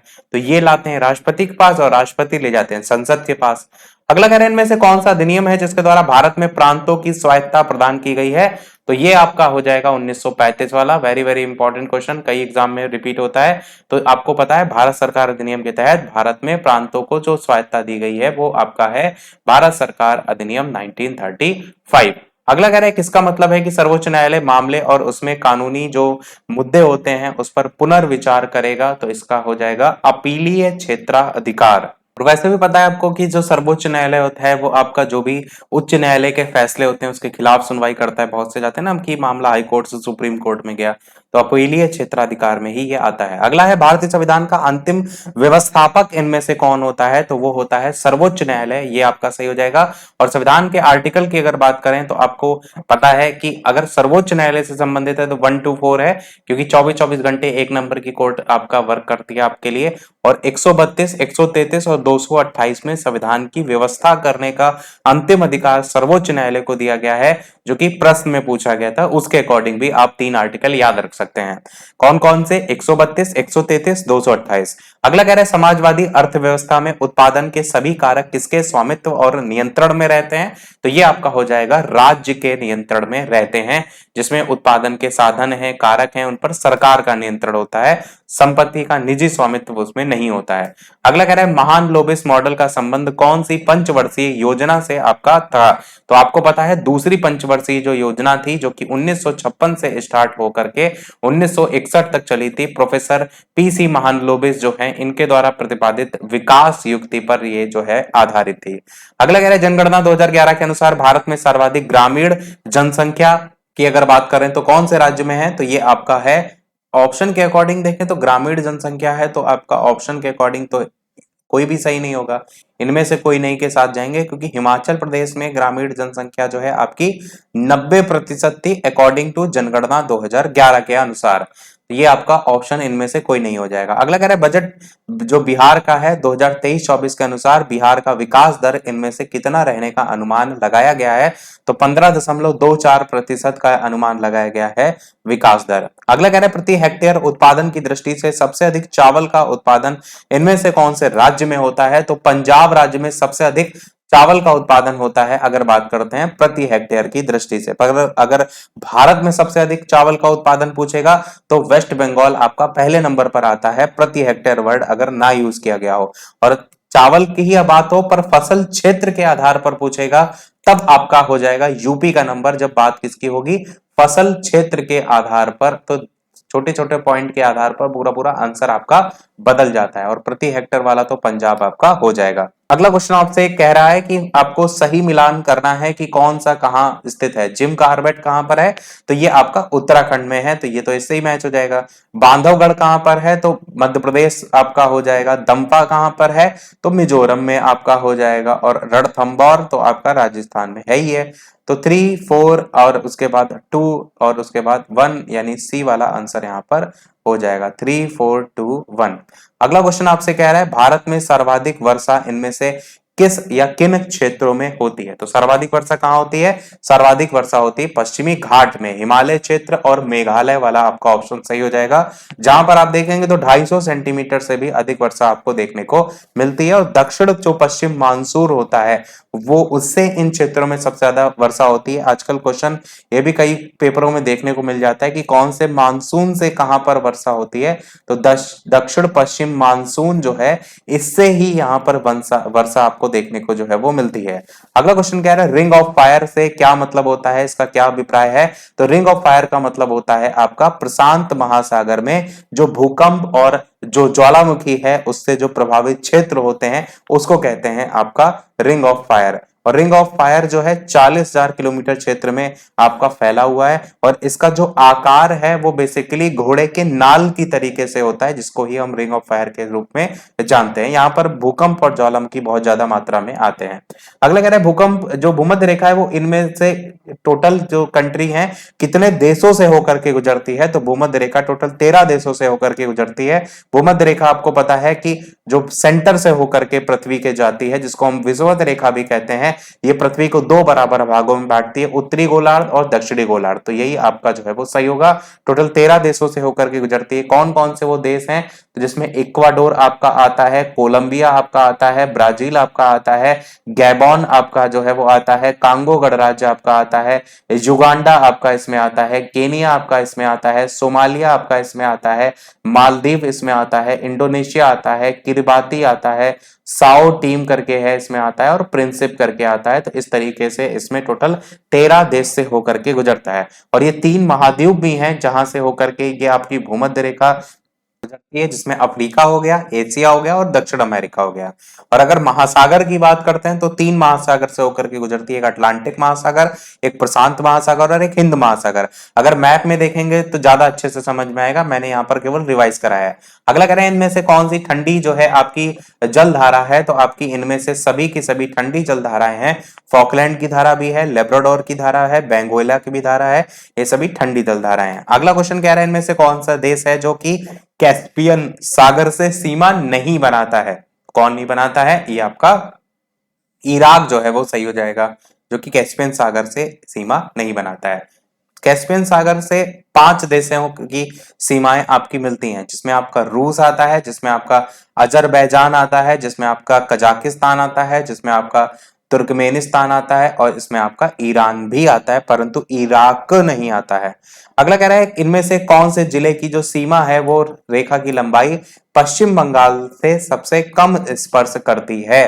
तो पूर्णिया जो आप देख रहे हैं ये सही हो जाएगा। बिहार के 3 जिले हैं जो कि पश्चिम बंगाल के साथ सीमा साझा करते हैं, वो कौन कौन से हैं। तो उसमें एक कटिहार हो जाएगा, एक आपका पूर्णिया हो जाएगा और तीसरा आपका किशनगंज हो जाएगा। तो ये 3 आपके जिले हैं जो कि आपके किससे सीमा साझा करते हैं। तो वेस्ट बंगाल पश्चिम बंगाल से आपका सीमा साझा करते हैं, जिसमें से पूर्णिया सब जो जिला है वो पश्चिम बंगाल के साथ जो सीमा है वो आपका सबसे कम साझा करता है, सबसे कम स्पर्श करता है, वही पूछा गया था। अगला कह रहे हैं इनमें से किस राज्य की अगर बात करें तो उसमें सर्वाधिक पाइराइट पाए जाते हैं। तो आपका बिहार राज्य आपका सही हो जाएगा। पाइराइट एक खनिज होता है बेसिकली, जिसमें लौह और गंधक का यौगिक होता है, FeH2 इसका फॉर्मूला होता है और मूर्खों का सोना इसको कहते हैं, फूल्स गोल्ड इसको जो है वो कहते हैं। भारत का लगभग अगर बात करें तो 95% जो पाइराइट है वो अकेले बिहार राज्य में ही आपको देखने को मिलता है। अगर बिहार के अंतर्गत हम थोड़ा सा बढ़े तो 2 जगह देखने को मिलती है, एक आपका कैमूर हो गया और एक आपका रोहतास हो गया। ये 2 जगह ऐसी हैं जहां पर आपको जो फेमस पाइराइट देखने को मिलता है। और राज्य बिहार राज्य जो है वो पाइराइट का एकमात्र उत्पादक क्षेत्र के रूप में भी जाना जाता है। अगला कह रहा है 2011 की जनगणना के अनुसार बिहार में सर्वाधिक लिंगानुपात कौन से जिले में है। तो सर्वाधिक लिंगानुपात आपका गोपालगंज में है, आंसर हो जाएगा गोपालगंज। कितना है लिंगानुपात, तो 1021 का लिंगानुपात है। और अगर बात करते हैं सबसे कम लिंगानुपात कहां पर है, तो आपका मुंगेर जो है यहाँ पर सबसे कम लिंगानुपात है। और ये लिंगानुपात कितना है, तो ये 876 का लिंगानुपात है। अगला कह रहा है भारत का सबसे लंबा राष्ट्रीय राजमार्ग कौन सा है। तो भारत का सबसे लंबा राष्ट्रीय राजमार्ग राष्ट्रीय जलमार्ग, राजमार्ग नहीं राष्ट्रीय जलमार्ग पूछा है, तो जलमार्ग कौन सा है, ये आपका वन वाला हो जाएगा। और राष्ट्रीय जलमार्ग जो वन है इसको हम इलाहाबाद और हल्दिया के नाम से भी जानते हैं। इलाहाबाद का नाम आपका प्रयागराज हो गया, ये तो आप सभी को पता है। इलाहाबाद हल्दिया के नाम से जो है इसको जानते हैं। भारत का सबसे लंबा 1620 किलोमीटर और सर्वाधिक उपयोगी जलमार्ग के रूप में ये जाना जाता है। अगला कह रहा है शून्य रेखा जो है वो क्या कहलाती है। तो ये बेसिकली त्रिपुरा और बांग्लादेश के बीच में जो रेखा है उसको कहते हैं आपका शून्य रेखा। अब यहां से स्टार्ट होंगे आपके मैथ के प्रश्न, जिसको हमने तो इन प्रश्नों को हमने अलग से थोड़ा सा गैप करके लगा दिया है ताकि नीचे सॉल्व करते हुए बने। तो 101 से लेकर 120 तक मैथ के 10 क्वेश्चन और रीजनिंग के शायद 10 क्वेश्चन ऐसे करके इसमें डिवीजन किया गया है। तो 80 का 50% का 90% का मान आपको बताना है। सबसे अच्छा तरीका है जैसे लिखा है वैसे सॉल्व कर लीजिए, यानी 80 वैल्यू अगर आप लिखिए तो उसका निकाल लीजिए 50%, यानी गुणे 50/100, और इसका भी 90% आपसे कहा गया है तो गुणे 90/100। अब यहाँ पर क्या करना है, जीरो से जीरो काट दीजिए, 1 2 3, यानी एक जीरो बच जाएगा नीचे, तो नीचे 10 आ जाएगा। 5 से काट दीजिए तो 5 × 5, 5 दूनी 10, और 2 को ऊपर 8 से काटेंगे तो आपका आ जाएगा 4, और यहाँ पर 4 बचा, यहाँ 9 बचा, 4 9 जा 36, आंसर हो जाएगा पहला वाला। अगला देखते हैं। अगला कह रहा है 9 + 2 और √14 दे रखा है, इसका आपसे वर्गमूल जो है वो पूछा गया है। अब वर्गमूल का तरीका आपको यहाँ पर देखिए, जो ऑप्शन दे रखा है √2 + 7 है या √2 + 5 है, इस तरीके से बनाना है। यानी जो रूट में वैल्यू 14 दे रखी है, इसको आप आगे वाली वैल्यू के तरीके से इसको बदलिए ताकि ये फॉर्मूला बन सके a² + b² का या a² - b² का, इस तरीके का। तो अगर आप 9 को लिखें तो आप 2 + 7 लिख सकते हैं, क्योंकि यहाँ पर सारे ऑप्शन 5 या 7 के ही संदर्भ में है। ठीक है, और उसके बाद जो 2 है इसको हमने अलग से लिख लिया। उसके बाद जो √7 है, √14 दे रखा है, इसको भी आप 2 और 7 के रूप में बदल लीजिए, क्योंकि यहाँ पर हम ऑलरेडी बदल चुके हैं। तो रूट के अंतर्गत 2 × 7 हम इसको लिख सकते हैं। अब ऐसा हमने क्यों किया इसको भी समझिए। अब यहाँ पर जो 2 लिखा है इसको हम √2 × √2 लिख सकते हैं, क्योंकि रूट में जब वैल्यू गुणा होती है तो वही आपका रूट हट जाता है। तो यहाँ पर हम √2 का स्क्वायर इसको लिख सकते हैं, प्लस 7 को भी इसी प्रकार से √7 का स्क्वायर लिख सकते हैं। ठीक है, +2। अब यहाँ पर देखिए ना, a² + b² + 2, और 2 और 7 ऑलरेडी हैं, तो हम इसको √2 को अलग और √7 को अलग लिख सकते हैं। इससे a² + b² + 2ab का फॉर्मूला हमारा बन गया। फॉर्मूला क्या होता है, a + b का होल स्क्वायर होता है, तो √2 + √7 का होल स्क्वायर आपका यहाँ पर जो है वो हो जाएगा। क्लियर है। अब यहाँ पर ये भी समझिए कि ये जो फॉर्मूले हैं ये सब आपको रटे होने चाहिए। अब यहाँ पर वैल्यू बराबर में 0 की होगी, तो ये जो स्क्वायर है उधर चला जाएगा, तो बचेगा √2 + 7 ही बचेगा, स्क्वायर तो आपका हट जाएगा। या आप ऐसा भी कर सकते हैं, वर्गमूल कर सकते हैं, दोनों पक्षों का वर्ग कर सकते हैं, वो कुल मिलाकर के आंसर वही आना है। अगला कह रहा है एक तैराक है जो कि धारा के प्रतिकूल 30 किलोमीटर और धारा के अनुकूल 40 किलोमीटर की दूरी तय करता है। प्रतिकूल मतलब धारा जिस तरफ बह रही है उसके अपोजिट में अगर चलता है तो 30 किलोमीटर, और अनुकूल धारा के चलता है तो 40 किलोमीटर, और प्रत्येक स्थिति में उसे 5 घंटे भी लगते हैं। तो धारा की गति आपको बतानी है। अब इस चीज को समझिए कि अगर वो चाल आपको लिखा है ना, प्रत्येक स्थिति में उसे 5 घंटे लगते हैं, और यहाँ पर जो दे रखा है ये ऑलरेडी दूरी दे रखी है, तो चाल बराबर क्या होता है, दूरी बटे समय होता है। यानी कि जो धारा की प्रतिकूल चाल है वो निकाल लीजिए, उसके बाद आपका अनुकूल चाल भी निकाल लीजिए। तो आपका 30 आपकी यहाँ पर डिस्टेंस हो जाएगी और समय आपका 5 हो जाएगा, तो 30/5 करेंगे तो 6 किलोमीटर प्रति घंटा ये आ जाएगा प्रतिकूल गति। प्रतिकूल गति आपकी हो गई। इसी प्रकार अनुकूल गति की अगर बात करते हैं तो वो आपकी 40/5 हो जाएगा। 40/5 कितना होता है, 8 होता है, तो ये सीधे सीधे 8 लिख दिया मैंने, समझ तो आप गए ही होंगे। अब यहाँ पर ये समझिए कि जो धारा की गति होती है जो कि प्रश्न में पूछा गया है, इसका एक होता है छोटा छोटा सा फॉर्मूला। वो क्या होता है, वो होता है यहाँ पर आपका लिख भी देते हैं, क्योंकि पहली बार इस टाइप का क्वेश्चन अभी तक की प्रैक्टिस सेट में धारा और पर देखने को मिल रहा है। तो धारा की गति का फॉर्मूला होता है 1/2, और ब्रैकेट में जो भी अनुकूल गति दे रखी होती है वो, और इसमें से आप जो प्रतिकूल गति दे रखी है उसको जो है वो घटा दीजिए, तो अनुकूल गति माइनस प्रतिकूल गति। क्लियर, समझ में आ रहा होगा, आसान सा फॉर्मूला है। अब अनुकूल गति आपकी 8 थी, प्रतिकूल आपकी 6 थी, 8 में से 6 घटाएंगे तो बचेगा 2, यानी कि 1/2 × 2, ये वाला 1/2 था ना, तो 2 से 2 कट जाएगा, बचा क्या, केवल और केवल 1 बचा। तो आंसर आपका 1 किलोमीटर प्रति घंटा वाला ऑप्शन नंबर सी वाला सही हो जाएगा। समझ गए होंगे। अगला देखते हैं। अगला चौथा प्रश्न है, एक्स और वाई दो अनुपूरक कोण हैं। एक्स और अनुपात में वाई की जो वैल्यू है वो 7:8 दे रखी है, तो वाई माइनस एक्स की वैल्यू का मान क्या होगा। तो बस इसमें इतना पता होना चाहिए, जो अनुपूरक कोण होता है ये होता है जब दो कोणों का योग 180 आपका होता है, तो टोटल कितना होना चाहिए 180। अब इस चीज को समझिए, यहाँ पर जो वैल्यू दे रखी है एक साथ दे रखी है, तो इसको मान लीजिए 7a या 7x करके, और y की जो वैल्यू 8 दे रखी है वो 8a करके, यानी कि 7a प्लस 8a की वैल्यू अनुपूरक कोण कह रहा था ना, तो ये आपकी 180 डिग्री के बराबर हो जाएगी। 7 और 8 होता है 15, यानी 15a की वैल्यू आपकी 180 के बराबर हो जाएगी। काटिए 15 से तो कितनी बार में जाएगा, 12 बार में जाएगा, तो ये सीधे सीधे 12 बार में पूरा 180 कट जाएगा, यानी ए की वैल्यू आपकी कितनी आ गई, 12 आ गई। अब ए की वैल्यू जो आई है वो यहाँ पर रखेंगे भी तो, क्योंकि यहाँ पर हमने 7a और 8a के फॉर्म में ही तो माना था, तो ए की वैल्यू अगर यहाँ 7a में रखेंगे तो कितना आएगा, 7a में रखेंगे तो 84 आ जाएगा, 7 गुणे 12 करेंगे तो 84 आ जाएगा। किसकी वैल्यू आई, ये एक्स की वैल्यू आई, एक्स की वैल्यू कितनी आई 84। इसी प्रकार ए में ही आपका 12 का मान रखेंगे, तो 12 अट्ठे कितना होता है, ये होता है 96, यानी कि यहाँ पर जो y की वैल्यू आई वो कितनी आई, वो आपकी 96 आ गई। क्लियर हो गया होगा। अब ये पूछा क्या गया, y माइनस एक्स, वाई की वैल्यू में से x की वैल्यू घटा दीजिए, तो y आपका 96 और x की वैल्यू आपका 84, घटा दीजिए बचेगा 12, आंसर हो जाएगा 12। तो ये था आपका प्रश्न नंबर 104, आंसर हो जाएगा डी वाला।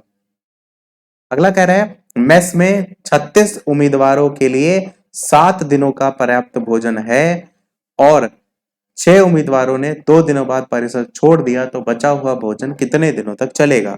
तो इस चीज को समझिए कि यहाँ पर जो कह रहा है 6 उम्मीदवार थे जिन्होंने 2 दिन के बाद परिसर छोड़ दिया था, तो बचे आपके दिन कितने, 5 दिन बचे, और लोग कितने बचे, उम्मीदवार कितने बचे, तो 30 बचे। 36 उम्मीदवार थे, 6 उम्मीदवार ऐसे थे जिन्होंने छोड़ दिया, तो बचे कितने, 30 उम्मीदवार बचे, और 30 उम्मीदवारों के लिए जो भोजन था वो कितने दिन के लिए था, तो 7 दिन पहले थे परंतु 2 दिन बाद छोड़ा है ना, तो आप क्या कह सकते हैं कि 5 दिनों के लिए 30 उम्मीदवारों के लिए भोजन आपका बचा है। 30 गुणे 5 कर दिया। इसी प्रकार दूसरी कंडीशन देखिए, तो मान लेते हैं कि जो बाकी बचे उम्मीदवार हैं उनके लिए कितने दिनों का भोजन बचा है, तो बाकी बचे हुए उम्मीदवार हैं कितने, 30 ही तो हैं उम्मीदवार। यहां पर आपको 36 रखना है, इस चीज को ध्यान रखिए। टोटल उम्मीदवार से कंपैरिजन कर रहे हैं ना, तो 36 गुणे 5, और यहां पर मैंने बताया कि जो शेष उम्मीदवार है उनके लिए डी समय का आपका भोजन या डी दिनों का भोजन आपका जो है वो चलेगा। बस 36 गुणे 5 बराबर 30 गुणे डी करेंगे, डी की वैल्यू यहां से निकाल लीजिए, तो 5 से काट लीजिए, 5 वन जा 5, 5 6 जा 30, और 6 से काटेंगे, 6 का नम 6, 6 छंग 36, यानी डी की वैल्यू 6 आएगी, 6 आपका आंसर जो है वो हो जाएगा। तो ये बेसिक सा इसका तरीका होता है। अगला देखते हैं, क्लास टेस्ट में 63 के बजाय जो रवि है उसके गलत रूप से 93 जो अंक है वो दर्ज कर दिए गए। नंबर अंक का मतलब वही हो गया, ठीक है। फिर इसी गलती की वजह से कक्षा के औसत अंकों में आधे की वृद्धि भी हो गई, तो कक्षा में छात्रों की संख्या आपको बतानी है। इसका एक बेसिक तरीका भी होता है जिसको एक्स मानकर कर सकते हैं, पर मैं आपको एक शॉर्ट ट्रिक बताता हूँ। शॉर्ट ट्रिक बहुत आसान सी है कि अंकों में जितने की भी आपको वृद्धि देखने को मिल रही है वो आपकी बराबर होती है x गुणे 1/2 के बराबर। अब यहाँ आप कहेंगे x क्या है, इधर साइड अंकों में कुल वृद्धि भी लिख देते हैं ताकि आपको पूरा फॉर्मूला समझ में आता रहे। अंकों में कुल जो वृद्धि है वो आपकी बराबर होती है किसके, x गुणे 1/2 के। कुल वृद्धि अंकों में कितनी हो रही है, 63 के बजाय 93 हो रहा है। कितने का अंतर हो रहा है, 30 का अंतर हो रहा है, यानी इसकी जगह रख दीजिए 30 बराबर, और x गुणे 1/2 करेंगे तो आपका x/2 हो जाएगा। अब 2 जाकर के उधर गुणा हो जाएगा, x की वैल्यू 60 आ जाएगी, आंसर हो जाएगा 60। इससे अच्छी शॉर्ट ट्रिक आपको कहीं देखने को नहीं मिलेगी, क्योंकि बेसिक तरीके से ही इनके एक्सप्लेनेशन बुक में भी सॉल्व किया गया है, और जो इन्होंने लॉन्ग मेथड सॉल्व भी किया है बुक में ना, वो आपको देखने से समझ में भी नहीं आएगा कि किया क्या है, तो इसीलिए हमने शॉर्ट ट्रिक से ही बताया। अगला देखते हैं। अगला प्रश्न आपसे कह रहा है कि 80 लीटर का एक मिश्रण है जिसमें सिरप और पानी का रेशियो आपको 5:3 दे रखा है, तो कौन सी मात्रा में पानी मिला देते हैं तो मिश्रण में सिरप और पानी का रेशियो 5:6 हो जाता है। इसका तरीका है कि आप ऑप्शन से भी कर सकते हैं, या तो आप सीधे सीधे यहाँ पर देखिए कि 5:3 है, और इसी में ही आप देख रहे हैं ना 80 लीटर है टोटल, यानी कि इस 80 लीटर से ही आप इस 5:3 रेशियो से सिरप और पानी निकाल लीजिए। अगर आप सिरप देखेंगे तो यहाँ 5 रेशियो है, यानी अगर आप सिरप की वैल्यू लीटर में निकालना चाहें तो कैसे निकालेंगे, तो आपका 5 रेशियो है और इन दोनों का टोटल क्या होगा, 5×3 = 8 होगा, तो दोनों का टोटल बटे में 8 लिखते हैं और टोटल जो आपका रहेगा लीटर में वो 80 से गुणा कर देते हैं। 8 से काटेंगे तो 10 बार में जाएगा और 10 5 से गुणा करेंगे तो 50 लीटर आ जाएगा। अगर एक की वैल्यू 50 आ गई तो जाहिर सी बात है दूसरा बचा हुआ जो 3 वाला होगा वो बाकी बचा 30 लीटर आ जाएगा। यानी सिरप के बाद जो पानी की वैल्यू होगी वो आपको ना भी निकालें तो बचा हुआ जो बचा वो 30 लीटर बचा, तो यहाँ से आपका निकल करके आ जाएगा। अब इस चीज को समझिए कि अब जो आगे कह रहा है कि किस मात्रा में पानी मिला दिया जाए। पानी यहाँ पर कितना है, 30 लीटर है, यानी कि जो सिरप है वो वैसे ही रहेगा। थोड़ा सा इस प्रश्न को स्क्रॉल करते हैं ऊपर, यहाँ पर लिखते हैं कि सिरप आपका ऐसे ही रहेगा, परंतु जो पानी है वो 30 था, निकल के आया था, इसमें कह रहा है एक्स मिला देते हैं। यही तो कह रहा है कि किस मात्रा में पानी मिला दिया जाए, तो पानी में हमने एक्स मिला दिया। पानी ऑलरेडी था पर इसमें ही कितना पानी मिला रहा है ना वो एक्स हमने मान लिया कि मिश्रण में सिरप और पानी का अनुपात अब कितना हो जाता है, तो 5:6 यानी कि 5/6 हो जाता है। इसको सॉल्व कर लीजिए, आ जाएगा आंसर। अब यहाँ इधर को इसको तिरक तिरक गुणा कर दीजिए तो आएगा कि यहाँ से 30 + x बराबर में आपका 60 और x की वैल्यू आ जाएगी आपकी यहाँ से 30 लीटर में। तो इस तरीके से आप इसे कर सकते हैं, आंसर हो जाएगा बी वाला। अगला क्वेश्चन देखते हैं 108, चक्रवृद्धि ब्याज से संबंधित है। चक्रवृद्धि ब्याज कह रहा है कि 1050 रुपए पर 2 वर्ष के लिए प्रति वर्ष 10% वार्षिक ब्याज की दर से वार्षिक चक्रवृद्धि ब्याज पर संयोजित आपको ब्याज निकालना है। तो फॉर्मूला बेसिक सा रख सकते हैं, पी जो सी आई बराबर होता है कंपाउंड इंटरेस्ट बराबर पी, और डायरेक्ट वैल्यू रख देते ना, फॉर्मूला तो आपको पता ही है। तो 1050 और पी की वैल्यू दे रखी थी, फिर 1 प्लस आर की वैल्यू 10/100 हो जाएगी और पावर में n यानी कि 2 और माइनस में 1। अब यहाँ पर 1050 अंदर वैल्यू बचेगी आपकी 21 बटे में आपका 100 और वैल्यू यहाँ से सॉल्व करने पर 220.50 भी दे रखा है और 5 भी दे रखा है। ये अच्छा 250 है, ठीक है, तो 220.5 ही आपका यहाँ पर सही हो जाएगा, 220.50 रुपए करके। अगला क्वेश्चन आपसे कह रहा है कि एक संख्या में 30% की वृद्धि की जाती है और फिर 25% की कमी की जाती है, तो प्रतिशत में आपसे पूछ रहा है शुद्धि होगी या कमी होगी। इसका एक formula x + y + xy upon 100 होता है। x और y की वैल्यू दे रखी है, फॉर्मूला में देखिए सबसे पहले लिख रहा हूँ x + y + xy अपॉन में 100। अगर देखिए यहाँ पर वृद्धि लिख रहा है तो आप तो सीधे सीधे वृद्धि बढ़ा देंगे, पर अगर कमी लिख रहा है तो आप क्या करेंगे, उस हिसाब से कमी कर देंगे। यानी कि वैल्यू जो आपकी प्लस माइनस में होती है ना वो यहाँ से बदलती है। अगर वृद्धि लिख रहा है तो प्लस में रहेगा वो वैल्यू, और अगर कमी लिख रहा है तो वो माइनस में रहेगा। एक्स की वैल्यू क्या थी, 30 थी, तो हमने 30 यहाँ पर लिख दी।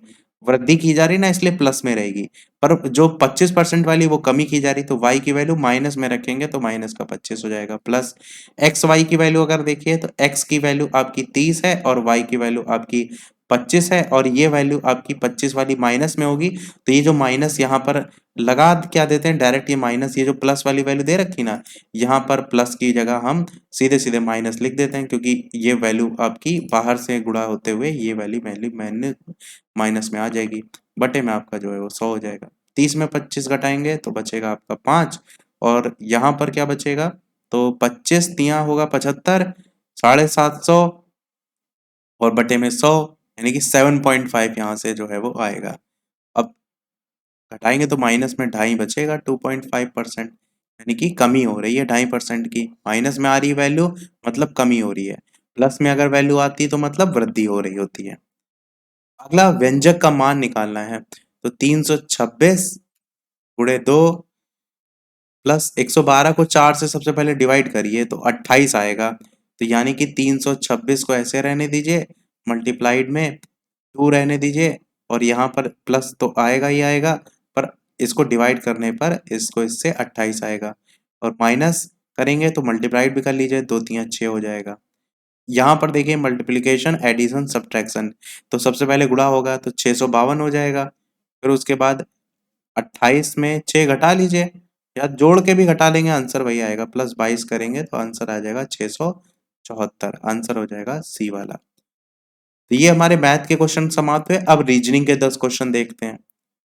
कह रहा है कि दो बहनों का की वर्तमान आयु जो है उसका रेशियो दे रखा है 5:4, और कह रहा है 4 वर्ष बाद उनकी आयु का जो रेशियो है वो 11:9 हो जाता है। तो छोटी बहन की वर्तमान आयु बताइए। तो ऑप्शन से कर लीजिए, सबसे अच्छा है। छोटी बहन की वर्तमान आयु पूछी, मान लीजिए 32 ऑप्शन हमने ले लिया। अब 32 अगर आपकी छोटी बहन की आई, दो बहनों की ये रेशियो दे रखा है ना, एक का 5 एक 4 है, तो 4 वाला जो है अगर हम 32 देखें तो इससे कितने में गुणा है, 8 चौके 32 होता है। यानी कि यहाँ पर वैल्यू क्या होनी चाहिए, यहाँ पर आपकी होनी चाहिए 8 पंचे 40। यानी कि इनका जो रेशियो है उसके अकॉर्डिंग एज आप 40 और 32 निकाल सकते हैं। समझ में आया आपको कि यहाँ पर रेशियो 4 दे रखा है, और अगर हम वर्तमान आयु 32 ले लेते हैं अकॉर्डिंग टू ऑप्शन, तो यहाँ पर 32 के अकॉर्डिंग 4 लिखा गया। 4 32 का कितना गुना है, तो 4 8 जा 32 होता है। तो जाहिर सी बात है 5 की पहाड़े में 8 बार में कितनी जाएगा, 5। तो 8 बार में जाएगा, 5 8 जा 40 कर देंगे, तो ये हमारी एज निकल आई। 4 वर्ष बाद कितना कितना एज हो जाएगी, इनकी 44 हो जाएगी, इनकी आपकी 36 हो जाएगी। इनको काट के देखिए 11:9 रेशियो आ रहा है, बिल्कुल आ रहा है, सीधे सीधे दिख रहा है। तो 11:9 आ रहा है, यानी आंसर आपका पहला ही हो जाएगा, बाकी चेक करने की आवश्यकता ही नहीं है। क्लियर है कि कैसे आप ऑप्शन से कर सकते हैं। बाकी अगर आप बेसिक से करेंगे तो उसमें भी 5:4 रेशियो दे रखा है, और 4 वर्ष बाद वाला भी रेशियो दे रखा है। आप ये भी कर सकते हैं कि 5x 4x मान लीजिए, और उसमें 4 4 जोड़ करके 11 अब 11/9 के बराबर रख लीजिए, वहां से भी तो निकाल सकते हैं, दोनों तरीका है। अगला देखते हैं 112 प्रश्न। ये आपको कह रहे हैं कि इसमें अगला नंबर क्या आएगा, 21 से 30 में कितने का डिफरेंस है, तो 9 का डिफरेंस है यहाँ यहाँ में। ठीक है, 30 से 160 में कितने का डिफरेंस है, तो बहुत लंबा डिफरेंस हो जाएगा, 130 का हो जाएगा जा करके। उसके बाद 160 से 459 के बीच में अगर डिफरेंस देखेंगे तो आपका हो जाएगा 299 का डिफरेंस। ठीक है, अब यहाँ पर इस चीज को ध्यान दीजिए कि डिफरेंस बहुत ही ज्यादा क्या हो रहा है, बड़ा आ रहा है। तो आप ये भी थोड़ा सा नोटिस कीजिए कि जो ये 9 दे रखा है और इस 130 है, इसका भी एक और डिफरेंस निकालिए, डबल डिफरेंस। तो यहाँ पर 121 निकल के आएगा।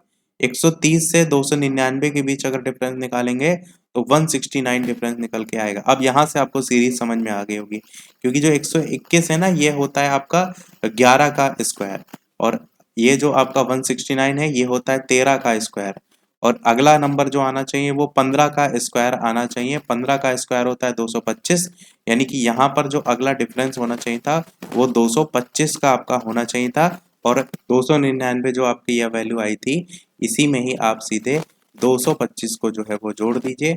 9 5 हो जाएगा आपका 13 नहीं 14, और यहाँ पर आएगा 2, यहाँ पर आएगा 5, यानी 524 आएगा। यानी यहाँ पर जो वैल्यू आपकी निकल करके आएगी वो इस सीरीज में निकल करके आएगी 524। यहाँ पर जो इस 459 में जोड़नी है, यानी 524 आपको इस 459 में जोड़ देना है।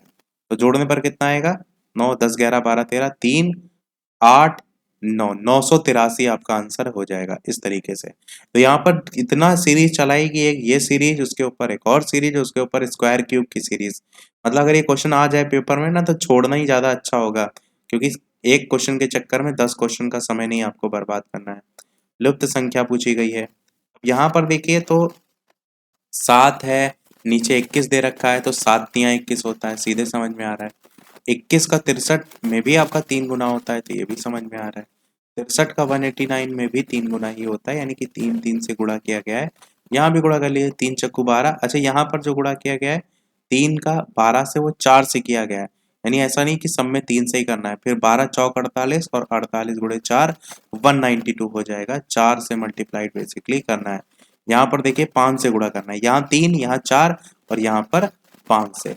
अगला देखते हैं, नीचे दी गई श्रृंखला है, इसमें गलत आपको पहचानना है। 325 से 262 के बीच में कितने का डिफरेंस है, ये डिफरेंस है 63 के करीब आपका डिफरेंस है। यहाँ पर जो डिफरेंस है वो 55 का डिफरेंस है, यहाँ पर जो डिफरेंस है वो 44 का डिफरेंस है, यहाँ पर आपका 33 का डिफरेंस है, यहाँ पर आपका 22 का डिफरेंस है, और यहाँ पर आपका 11 का डिफरेंस है। यानी यही गलत है, 262 नंबर यहाँ की जगह आपका होना चाहिए था 259 नंबर की, तब जा करके इन दोनों के बीच डिफरेंस 66 का निकल करके आता है। तो कुल मिलाकर के 11 का पहाड़ा का डिफरेंस चल रहा है इसमें। अगला देखते हैं। अगला कह रहा है किसी कूट भाषा में गिफ्ट को 168 के रूप में लिखा जाता है और ग्रेट को पूछ रहे हैं 255 के रूप में लिखा जाता है। तो गॉड जो है उसी प्रकार से किस प्रकार से लिखा जाएगा। अब गिफ्ट में आप देखेंगे कि जी की प्लेस वैल्यू क्या होती है, A B C D E F G होती है, सातवें पे आता है। यानी आपको ये समझ में आ रहा है कि प्लेस वैल्यू सीधे सीधे लिखी गई है। पर अगर आप थोड़ा सा ये भी ध्यान देंगे तो यहाँ पर तो 4 शब्द हैं, यहाँ पर तो 3 ही है। इस कंडीशन में क्या है, तो जैसे आई की प्लेस वैल्यू क्या होती है, 9 होती है।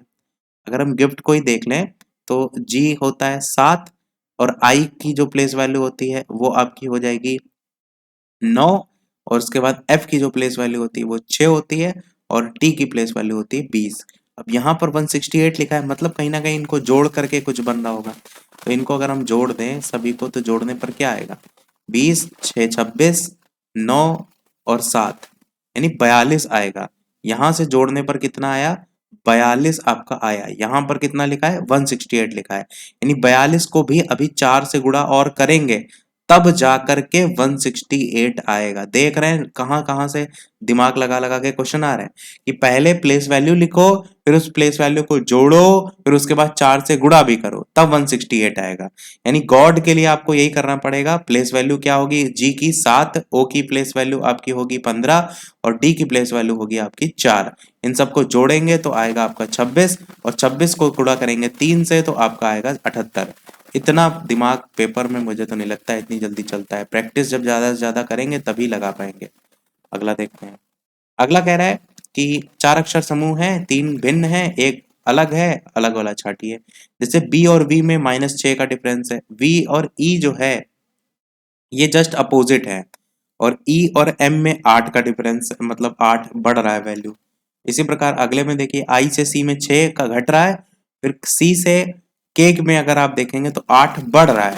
यानी यही वाला गलत है क्योंकि इनमें जो क्रम चल रहा है वो इस प्रकार चल रहा है कि सबसे पहले -6 का डिफरेंस है और दूसरे नंबर पे जो वी और ई है उसमें अपोजिट का डिफरेंस है और ई और एम में जो है +8 का डिफरेंस है। तो इस क्रम से आपका चल रहा है जो कि बी फॉलो नहीं कर रहा है, इसीलिए ये गलत हो जाएगा। अगला देखते हैं। क्लिक को ये लिखा जाता है, उसी कूट भाषा में आपसे पूछा गया है कि डबल को कैसे लिखा जाएगा। अब क्लिक में देखिए तो सी है, एल है, आई है और यहाँ पर देखिए तो जे एम डी करके लिखा गया है। यानी कि जे एम डी जो है वो एक एक बढ़ा करके लिखा गया है। समझिए इस बात को, इन्होंने किया क्या है। डबल को ही लिख के बता देते हैं ना सबसे अच्छा, डी ओ यू ये लिखा है। इसको अगर इधर साइड लिखेंगे डी को तो डी लिख दिया हमने, यू को इस तरफ लिखेंगे तो यू हमने लिख दिया और ओ जो लिखा हुआ है वो आपका ऐसे ही रहने दीजिए, उसमें कोई बदलाव नहीं होगा। अब इन सभी में +1 जोड़ना भी है आपको। यू से +1 बढ़ेंगे तो यू वी हो जाएगा, ओ से आप 1 बढ़ेंगे तो पी हो जाएगा, ये +1 वाला है और उसके बाद डी से आप एक आगे बढ़ेंगे तो ई हो जाएगा। यानी वी पी ई देखिए पहले ऑप्शन में मिल गया, आगे के चेक करने की जरूरत ही नहीं पड़ी। समझ गए होंगे। सेम चीज यहां भी की गई है कि पहले क्रॉस से बदला गया है फिर उसके बाद उसमें एक जोड़ा भी गया है। रीजनिंग के तो बहुत खतरनाक क्वेश्चन दिए गए हैं। अगला कह रहा है अंग्रेजी शब्दकोश में उनके क्रम जो है वो आपको बताने हैं, इनमें से कौन सा होगा सबसे। तो सबसे पहले डी तो चारों में ही कॉमन है, डब्लू यहाँ दे रखा है या वाई दे रखा है या डब्लू है वाई है, तो एबीसीडी में डब्लू आता है पहले कि वाई आता है, तो डब्लू पहले आता है यानी वाई वाले बाद में आएंगे। तो डब्लू में भी देखिए अब यहाँ पर ये भी डब्लू है, ये भी डब्लू है सेकंड और थर्ड में, तो डब्लू के जस्ट बाद वाला देखेंगे तो ई यहाँ पर आया है और यहाँ पर आई आया है, तो ए बी सी डी ई फिर एफ जी एच आई है, यानी 3 नंबर वाला सबसे पहले आएगा। 3 नंबर वाला सबसे पहले आएगा जो कि इस पहले में भी दे रखा है दूसरे में भी दे रखा है और 3 के बाद ही तो 2 आएगा क्योंकि हमने वाई वाले तो बाद में रखने, यानी आंसर हो जाएगा ए वाला। सबसे पहले ड्वेल आएगा उसके बाद ड्विंडल आएगा। ये समझ गए। जैसे डिक्शनरी में होता है ना एबीसीडी में जिस प्रकार ए पहले आता है बी, वही सेम क्रम से ही आपको यहाँ पर लगाना होता है। अब ये क्वेश्चन आया है आपका डायरेक्शन वाला, थोड़ा सा छोटा कर देते हैं ताकि जगह मिल जाए। क्या कह रहा है प्रश्न, राहुल जो है वो अपने घर के पास एक पार्क है जिसमें टहलना शुरू करता है। वह 7 मीटर पूर्व की ओर जो है वो आपका दौड़ता है और हम इसको बना देते हैं यहाँ पर, ये आपका पूर्व की ओर हमने उसको 7 मीटर जो है वो दौड़ा दिया। यहाँ जहाँ वो पहले खड़ा था वो हमने एक कोई बिंदु ए मान लिया। फिर कह रहा है कि वो 9 मीटर अपने बाएं, अब इधर साइड देख रहा है यानी बायां ऊपर हो जाएगा, दायां नीचे हो जाएगा, तो बाईं तरफ चलता है और कितना चलता है, तो 9 जो है आपका ये मीटर चलता है, तो हमने इसको 9 मीटर चला दिया।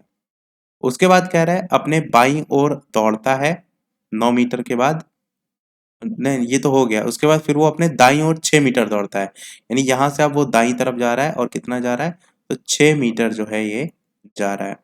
फिर कह रहा है फिर से उत्तर की ओर यानी ऊपर की ओर, उत्तर मतलब दिशा ऊपर हो जाएगी, और कितना जाता है, तो 11 मीटर जो है ये जाता है, तो ये हमने 11 मीटर लिख दिया। और फिर कह रहा है वो पश्चिम दिशा की ओर जाता है, पश्चिम मतलब इस तरफ, और कितना जा रहा है, तो 13 मीटर जा रहा है, तो यहाँ से चल रहा है, चलता जा रहा है, चलता जा रहा है, चलता जा रहा है, और कितना चल गया, 13 मीटर जो है वो चल गया। अब इस चीज को समझिए, यहाँ तक हमने क्यों चला है, क्योंकि यहाँ से यहाँ तक की जो दूरी है वो 6 है, और यहाँ से यहाँ तक की जो दूरी है वो 7 है। 7 दूनी 14 और एक कम करेंगे 13 होगा, यानी कि जहां पर वो चढ़ा था इसके एकदम सामने ही वो पहुंच जाएगा।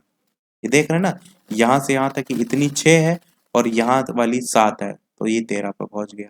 अब पूछ कह रहा है कि प्रारंभिक बिंदु से वो कितनी दूर है, ये वाली डिस्टेंस उसको जो है वो बतानी है। अब ये तो आपको समझ में आ गया कि यहाँ वाली और यहाँ वाली जोड़ लो तो 11 ये है, 9 ये है, यही तो पूरी ये सीधे सीधे हो जाएगी, तो 20 हो जाएगा, 11 और 9 जोड़ेंगे तो आंसर आपका 20 मीटर हो जाएगा। इस वीडियो का लास्ट प्रश्न है जिसका आंसर वीडियो के मेन कमेंट में आपको बताना है।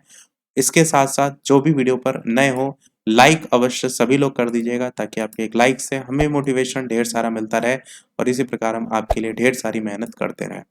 वीडियो शेयर कर सकते हैं तो शेयर भी करते रहिएगा। ये आपका लिए प्रश्न है जिसका आंसर वीडियो के मेन कमेंट में बताइएगा। रीजनिंग का ये क्वेश्चन है कि प्रफुल्लित का जो संबंध उदास से है, बहादुर का वही संबंध किससे होगा। अपना आंसर वीडियो के मेन कमेंट में बताइएगा। मिलते हैं अगले वीडियो में फिर, तब तक के लिए सभी को नमस्कार, जय हिंद।